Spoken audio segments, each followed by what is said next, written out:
จะสรุปอุปกรณ์ที่ថ្ងៃនេះខ្ញុំលើកយកសារធាតុគីមីម្យ៉ាងដែលប៉ះពាល់ដល់សុខភាពសារធាតុគីមីនោះមានឈ្មោះថាបូរ៉ាឬក៏ហៅថាទឹកអង្សារគេច្រើនដាក់ទៅលើចំណីអាហារដែលទុកឲ្យបាននៅស្រស់ហើយនឹងបានស្វិតហើយនឹងបានយូរចំណីអាហារនេះគេសិក្សាមកប្រទេសកាណាគេបានសិក្សាថាច្រើននៅលើដូចជា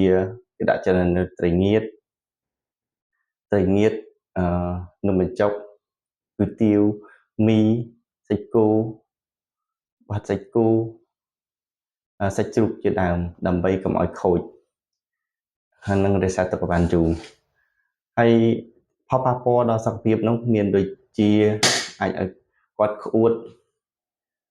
គាត់ចង្អោរគាត់រាកគាត់ឈឺក្បាលសន្លប់ហើយនឹងប្រកាច់ជាដើម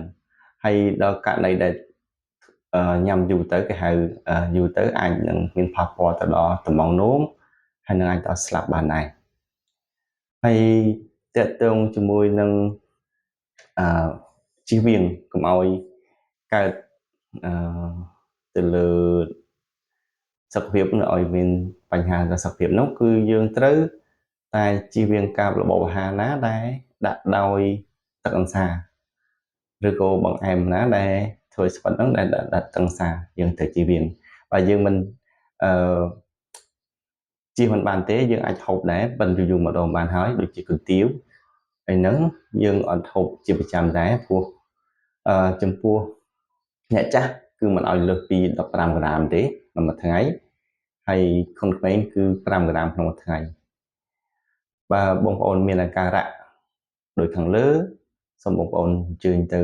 ជួបនឹងវិជ្ជបណ្ឌិតជាបន្ទាន់សូមអរគុណ